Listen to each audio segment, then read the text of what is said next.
Hi guys, welcome back to another episode of Get Your Popcorn. This week we're doing No Country for Old Men. I'm pretty excited about this one. This is actually the first film I've reviewed that I have never seen before.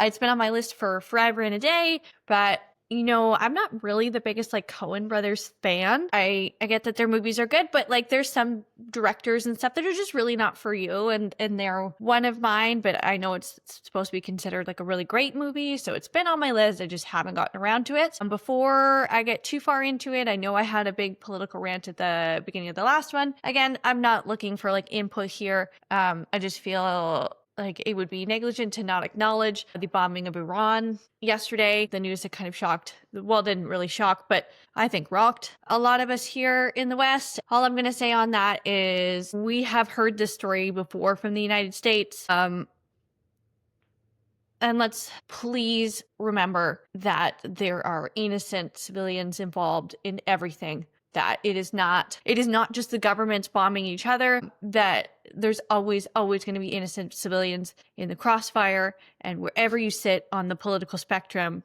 we need to all care about people who didn't ask for this. We're all people, guys.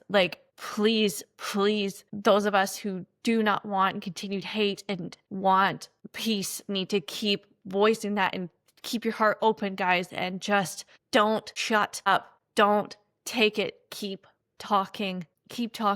We can't have any more of this. People's lives are being lost for what? Government's trying to take power for each other? Guys, we the people need to speak up. Enough is enough on this hate, okay? That's all I'm going to say about that. But please, guys, lead with love, small acts of kindness. I swear it's the drop in the pond effect. Small changes can happen by just making positive choices. When it feels like the world is out of control and there's nothing you can do, be kind to your neighbor. Be kind, be open, be loving, because that truly has a ripple effect. We need to stop being so divided, guys. We need to come together. We need to have compassion for each other. We need to have understanding. We need to go, you're different than me, and that's fine. I want good things for you. I want your human rights, even though you don't think like me or don't live your life in the same way that I would. We need to have respect. We need to have kindness, and we can't control all the time what our governments are doing, but we can control our own actions. So if you can't affect change on a great scale, or you feel like you can't, remember, you can always affect change to those around you. And you can always control your own actions. And you can affect somebody's day in your personal life really positively or negatively. So really try. Let's spread that kindness. Let's be the drop in the pond that ripples out. Okay, guys? That's all I'm going to say. So now let's talk about a despicable human being with Anton Chigurh in this film. Holy fuck, guys, this was so good. It was definitely not what I expected. I'm not really sure what I expected from this film other than the horrific haircut of Javier Bardem. So this film was released in 2007 and then was obviously kind of swept the awards in 2008.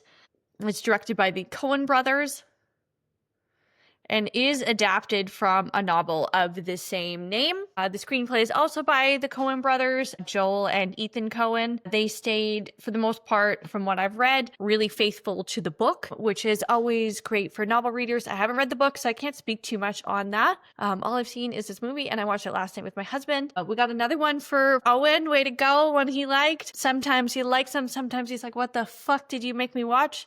When I made him watch Nosferatu, he was not happy with me, guys. Same with Star is Born. He's like, what the fuck is this? He doesn't 7 out of 10 he likes, but he really liked this one. So always happy, good for him, right? The title of the film, No Country for Old Men, is taken from a quote from a poem by William Butler Yeats, I believe it's called The Sailing to Byzantium. And I'll read the quote. That is no country for old men, the young, in one another's arms, birds in the trees, those dying generations at their song. The salmon falls, the mackerel crowded seas, fish, flesh, or fowl, commend all summer long, whatever is begotten, born and dies, caught in the essential music, all neglect. Monuments of Unaging Intellect. So that's where they adapted the title. I think this film has a few key themes, and one of them, central particularly to the sheriff, is with aging, where does your new place be in a world that you don't really understand anymore. And I think that's kind of what the title comes from, is the central focus of the sheriff, who in the novel, from what I've read, is the central protagonist. In the film, there really isn't a clear one. We kind of have Josh Brolin's character as Llewellyn Moss, and then we have Tommy Lee Jones' character. He's the sheriff, Ed. And then we have our central antagonist, Anton Chigurh, who's played by Javier Bardem. And so they're kind of our three leads. I'd say a true hero is the sheriff because he is, you know, quote unquote, a good guy trying to do the right thing. And then we have a bit of an anti-hero with Llewellyn Moss, Josh Brolin. He isn't really a good guy, but because he's like such a central focus of the film, I would say he's kind of our main protagonist, but it's hard between the two because we do see development from both of them. And then we have Javier Bardem as the like true villain of the story. Woody Harrelson plays Carson Wells, and he is a bounty hunter. We have Kelly MacDonald, who plays Carla Jean Moss. That's Llewellyn Moss's wife. And those are kind of like the big characters. There's some kind of side characters. Beth Grant is in this, Carla Jean's mom, and any Office fans will recognize her as Dwight's girlfriend in the best episode of The Office, Dinner Party. Or not his girlfriend, but, you know, his booty call, I guess? I don't know. Anyway, so that's kind of the main cast of the film. So filming was done in both Texas and New Mexico. The film is really beautifully shot, and it really does sort of feel like a more independent film than it does like a big Hollywood film. There's like a lot of subtlety. It isn't heavily stylized. Like the cinematography, I think, is to make look kind of stark and dark, very bleak. I think just to match the kind of character trajectory of all of the three that intersect, you know, the future of each of them and sort of the not necessarily positive outcomes that any of them have. This film was shot on film itself, which we love to see. It was shot quite minimally, not a lot of fancy tricks used in any of the filmmaking. I was watching an interview with Josh Brolin where he talked about the production of the film and that it was a particularly difficult one for Javier Bardem. He was quite depressed during the process, that it was quite difficult. Actually, you know what? I did watch clips of the Joe Rogan podcast, which I'm not promoting because I hate his politics. I did like him when he was a Bernie Sanders guy, may I add. And then over the course of COVID-19, he lost me with some of his stuff. And then once he started promoting Trump and RFK and some views that I really, really, really, really, really don't agree with, I stopped listening. However, for the purposes of this particular podcast, because I wanted clips from the actors, I did watch a few YouTube videos on that. So just for full transparency. So he was talking about how Javier Bardem was quite depressed during this. It was very hard to get him out. Taking on the character of Anton Chigurh was like hard on his soul. And that everyone involved in the production was like kind of unsure whether or not it was going to be a good film, and they didn't realize the kind of lightning in the bottle capture that they had just based on the like minimal script that they did and the kind of minimalistic style in which the film was shot, that they just weren't sure it was going to be a hit in the way that it ended up being. What I found most interesting about the film, and I've talked about this a few times before, it was one of the things I really loved about Robert Eggers' Nosferatu, and a number of things that I love when films utilize silence to really pull you in. This film is incredibly suspenseful, and a lot of them are masterfully shot, and a lot of it is because it doesn't lean heavy on music in order to emphasize anything. It is like you are sitting in the room with Josh Brolin's character, which I love. Like you really are silent, listening for footsteps, listening for clues, like is Anton around? And sort of this like, there's talk about how Anton's character is a ghost and like is just this like kind of enigma, and it adds to it because you just don't always hear him coming, like very cat-like. I loved it. We don't hear music swelling and like, no, okay, the bad guy's around. We don't know when he's coming. We don't know where he's coming from. And all of a sudden you hear like footsteps, and they amplify that element of the sound editing, and it's tremendous. I loved it. So this film premiered at Cannes Film Festival. It started with a $25 million budget and ended up grossing $171 million. Reception of the film was quite good. It holds a 93% of Rotten Tomatoes. We always kind of take Rotten Tomatoes with a grain of salt because it accumulates over time, so those numbers do fluctuate. So it's harder to get a more accurate of what it came out at the time. It currently holds a 4.3 on Letterboxd. I gave it a 4 out of 4 stars, and my particular quote and review, I always try to make a little joke. I started just putting my episodes to start out with kind of my description, but I've kind of gotten the hang of Letterboxd now, and I love writing the little jokey jokes. So my review is scariest Dorothy Hamill impersonation ever. Sort of a niche reference if you're my younger audience, but if you lived through the 70s, you do know what I'm talking about. So Roger Ebert, who, as you guys know, was the film critic, or still the film critic website I used most of the time, because I really did love his stuff, other than that one pretty weird comment about Emma Watson in like 2000 or something. So he gave it 4 stars. His quote that I liked was, "Many scenes in No Country for Old Men are so flawlessly constructed that you want them to simply continue, and yet they create an emotional suction drawing you into the next scene. Another movie that made me feel this way was Fargo. To make one such film is a miracle, and here is another." And that is, I believe, the strength of the film, is you just are like kind of on the edge of your seat the whole time. I'm going to get into the plot now. And this movie, as I said, utilizes a ton of silence. So it is hard for me personally to describe all of that, just so you guys know. So it's probably going to be fairly quick. I'm not going to be able to fully capture the film, and you got to watch it. You got to watch it. This is one where you're not going to get what I'm not going to be able to describe it to you in a way that really has the same impact as actually watching the film. So our film opens up, and we open up with a bang. We've got Anton Chigurh. We don't know his name yet. And he is arrested. He's sitting in the back of a car. We have a deputy who is arrested him and is describing the arrest. They get to the sheriff's office. And all this time we have him kind of looming in the shadows. And our focus is this cop. And he's phoning it into the sheriff, and that he's going to be there in, a little bit, and everything's fine. And as that, we're seeing Javier Bardem, or Anton Chigurh, kind of wiggle his way from the handcuffs being at the back to over the front. And he comes around and he strangles the guy, pulls him back onto the ground. Pulls him onto his back, like we're in MMA here, and he's got this like wild look in his eye that's like half crazy, half like erotic, almost like he's really getting something out of this. And he's strangling him, and then eventually he kind of like cuts this guy's carotid with the metal of the handcuffs. We then cut to a scene in the bathroom where he's washing off all the blood and looking in the mirror. He then takes the car of the deputy, pulls a guy over, and then shoots the guy with this like kind of air compressor kind of gun. I don't know. It's got something in it that kind of shoots out and then pulls back. It's the same way they kill cattle. This is explained later in the film.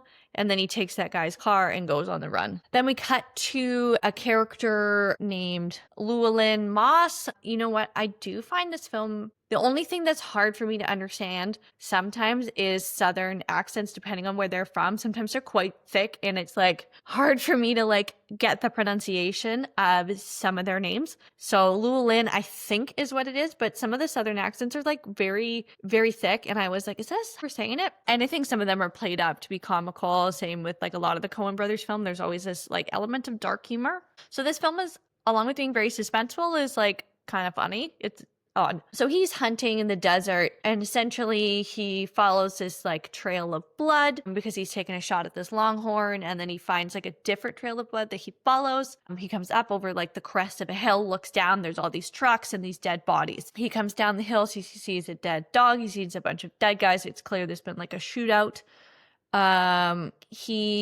They're all kind of dead. He opens up the truck door of one of them. This guy is still alive. Doesn't speak English. He's like begging for water, for agua in Spanish. And Llewellyn just shuts the door of the car, goes to the back of a truck, cocaine in the back. He goes back to the truck to talk to the guy, and he said, "Where's the last guy? Like, you guys have all been shot. Everybody's dead. You've clearly been wounded, and you're in this truck. Where's the last guy?" The guy doesn't speak English. And then he leaves him. He follows this trail of blood. He gets to kind of the clearing. This is, we see some of his hunting, like, senses kind of kick in. Of course, like, we're following trails of blood. This happens when you shoot an animal and sometimes it keeps going. You don't get it down right away. And then he sort of is like, okay, if this guy was going to stop, like, he's probably going to stop in the shade. He gets to a clearing where he sees a tree. We see like boot outline. He watches him for a while. This guy has not moved. So he goes up to him. This guy's dead, but he finds a briefcase full of money, a bunch of money. Eventually we find out it's $2 million. He goes home to his trailer with this money and talks to his wife, who is the most unrealistic wife I've ever seen. This is what Reese Witherspoon talks about in that one interview where she wanted to develop her own film about women. I don't know if she's necessarily referring to this one, but this woman is like, well, what do we do? Like, she's one of those where you're like, do women like you exist? Because I certainly would not be friends with one. Very no brain on this lady, just air whistling. So he's laying in bed. Later at night, this guilt kind of takes over him. He fills up a water bottle and he goes back to bring this guy water. He parks his truck at the top. He drives there. And as he goes down, he finds that the guy is dead. And then that there's then two men pull up, slash his tires, and try to shoot him. And then they drive after him for a while. He gets to a river's edge. They're shooting at him. Of course, this is a movie, so the bad guys always have terrible shots. He dives into a river. They send his pit bull after him. Eventually, they get out from the river. The guy, Lowell Moss, shoots the dog and escapes. He goes back to his wife, and he's like, okay, like, you got to go to your mom's. Like, this isn't safe here anymore. Then we cut back to Chigurh, who has been hired now to recover this money. And then this is kind of where we are a little more introduced to the sheriff, who is played by Tommy Lee Jones. And he's now investigating the drug deal with his partner. And this is where we start to have some conversations from his character about sort of like aging out of what he is able to understand in terms of crime and violence and the nature of people, and whether or not it's time for him to get away from this life and retire. We also have one of the very famous scenes of Chigurh and the coin toss. This is one of his like sort of principles. He pulls up to a gas station and is so creepy with the gas station attendant who's just trying to be nice. And essentially, like, he makes him decide his fate by flipping a coin, and the guy's got to call it heads or tails. And the guy calls it correctly. And he's obviously like so shaken because he doesn't know what's going to happen, but it's clear that this guy is like so evil. He ends up calling it correctly. The guy gets spared. And this is like another one of the themes of the film is like fate and like your control of it as opposed to somebody else's actions. Chigurh talks about how this coin has traveled. It's from 1958. It's traveled 22 years to get to this guy to then decide his own fate. So the guy lives and Anton Chigurh leaves. Chigurh then searches Moss's trailer. And he does his kind of signature of using his bolt pistol to shoot out the lock. And like, this is sort of how the church sheriff is able to track his trajectory through the film, is we see that bolt shot out of all the locks. It's sort of his calling card a little bit. Moss has already escaped and left. He's gone to a hotel in Del Rio, and he is hiding the money. And Chigurh is able to track him down because there is a tracking device within the money, but that Moss does not know about yet. So he's able to find him. Moss is sort of figuring out that he's being tracked because he sees that some curtains have been moved while he's been out. And the Mexicans from the cartel are also searching for him. So he gets a separate room that they don't know about. And then when Chigurh ends up finding where he'd been tracked to, he finds the room with the Mexicans that are inside who were waiting for Moss, and Chigurh kills them. We then cut to his next escape plan where he goes to an old town or like an older hotel. He tells the guy, like, look, there's somebody looking for me. You have to tell me if somebody's there. He is very paranoid. He can't sleep. He thinks he hears somebody in downstairs or some sort of commotion. He calls the front desk. There's no answer. Chigurh has killed this guy. He's got a silencer on his little like bolt pistol. But of course we don't know this. And this is where we see the absolutely brilliant use of silence and minimal lighting. So it feels like we're sitting in the room with Moss, and he's looking at the door, and we see Anton Chigurh's like footsteps like walk back and forth. Super like eerie, super creepy. Chigurh ends up getting into the room, and Moss like jumps out the window and tries to escape. He ends up getting into a guy's car. Chigurh kind of like comes at him outside. He ends up shooting the guy that he was trying to break into the car, or he breaks into the car. He ends up shooting the driver instead of Moss. Moss crashes the car, Chigurh follows him, and Moss is able to kind of wound him, shoot him in the leg, and then he escapes where he heads for the Mexican border. We then see a super disgusting sort of body horror scene. My husband, who's very needle phobic, had to close his eyes. And I'm not usually very squeamish, had to look away, where essentially he's shot with a shotgun, Chigurh, and so he's got to dig the pellets out of his wound. There's needles for freezing and soaking in the bathtub and zoom-ins and blah. And this is where we then meet Carson Wells. He's played by Woody Harrelson. He's then been hired to find Chigurh. They're also looking for the money. So everybody, we're playing a big game of cat and mouse here. So Carson Wells is able to find Boss in the hospital. It basically says like, look, he's going to kill you and he's going to kill your wife. Like, it took me 3 hours to find you. Like, you don't know what game you're playing here. Like, you're playing, he doesn't say this, but essentially like Moss is playing Candyland and Chigurh is playing chess. Like, you can't, he's going to kill your wife. Like, he's going to find you. He's going to hunt them down. He's going to get the money and you're going to die. So I can offer you protection, but you need to give me all the money. Moss refuses. And so Wells says where he is and says to call him if he changes his mind. Wells on the way back sees where Moss hid the suitcase. He goes back to his hotel to find Chigurh sitting there. He essentially pleads for his life. Chigurh shoots and kills him. And at this point, Moss calls Wells to say, kind of change his mind. But Chigurh picks up the phone and basically he says, like, I'm going to come and kill your wife unless I'm going to come and kill your wife so you can meet me and give me the money and I'll just kill you and not your wife.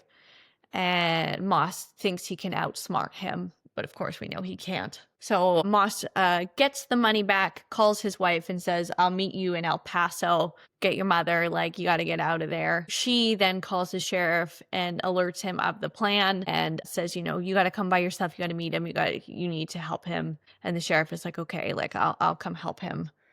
The sheriff knows he's dealing with an absolute psychopath, though, and he just like doesn't understand the nature of the crime. So as they're kind of, there's a few intersects. So we've got Moss fleeing there. We have Anton who is on the way there. He ends up pulling over to the side of the road, pretending that he needs a jump because his battery's dead. Talks to a local guy and is basically like, okay, like, if you were to take a flight out of here, where would you go? The guy tells him El Paso. So then he steals that guy's truck and heads to El Paso just in case anybody's following him. Carla Jean's mother, or Moss's wife, is like the most complaining woman in the world, and she is complaining about her son-in-law, but like, fair enough, and complaining about having to leave her life behind to go to El Paso, and she's complaining loudly. And remember, the Mexican cartel's also following them, and she reveals the location of where he's going to be. We then don't see the face-off, which you think you would in this film, but Moss gets to the hotel, and the Mexicans have gotten there first based on the tip from Carla Jean's mom, and he's face down floating in the pool, but the money hasn't been found. So we just see Carla Jean find out the news from the sheriff. So that night, the sheriff goes back to the scene of the crime to kind of go and look around. He sees the calling card of the lock being blown out by the bolt pistol. He walks in anyway. We see Chigurh hiding on the other side, holding his shotgun, but he finds the room empty and the duct opened. He realizes kind of what's happening and he gets out of there. We then cut to a scene talking to his cousin about his retirement because he feels overmatched, because he doesn't feel like he understands the level of crime anymore and the violence. It doesn't make sense to him. His cousin tells him essentially that like fate is coming for you and you have no ability to decide whether or not something happens. Carla Jean's mother also dies at this point, and she comes back from the funeral and she finds Chigurh waiting for her in her bedroom. She kind of begs for his life. He laughs at her and says, everybody always says the same thing. He tries to get at the coin toss, but she won't do it. She's like, no, it isn't the coin that's going to decide whether or not I live or die. It's you. And so this is like the kind of one of the central arguments of the film is like, what is fate? Is it God that decides? Is it up to this? We also see like Anton's rule of like, he is able to like justify a lot of his crimes by saying like it's the fate of like this coin toss or whatever, but in the actuality it's like him making all these choices. As he escapes from the scene of the crime, he steals a car and then another car crashes into him. Thus again, fate. He is able to escape even though he's broken his arm. We then cut to a scene of the sheriff who has retired and he's just talking to his wife about some dreams that he's had. Cut to black and the film's over. So it's kind of like an abrupt ending. It's very odd because at the time that as everything's leading up and you expect that like 3-act structure of the failure, there's that face-off, generally like the climax of the film. This film is anticlimactic. We see the immediate drop-off, cut to black. It's odd, the structure, but I really liked it because you're like, you leave it and you're like, what the? It's very interesting. I liked this film. I highly recommend it. I don't think this film's going to like change your life, but it's exceptionally well executed. It's really enjoyable. And yeah, so that's the film for the week. Next week will be The Graduate. I actually got it on time. Like I said last time, the new episode dates for the podcast is Sundays, just to give me a little more time because my week is restructured a little bit. Yeah, so please, if you're watching on YouTube, I've got my links to my Instagram, my TikTok. I have like extra content through there and clips. Yeah, so please, give a like and a follow. Leave comments, nice ones, please, guys. I am a person and I read this, and when you leave negative ones, it hurts my feelings. I'm a real person on the other side of this. I hope everybody has a really great week and get your popcorn and watch this movie.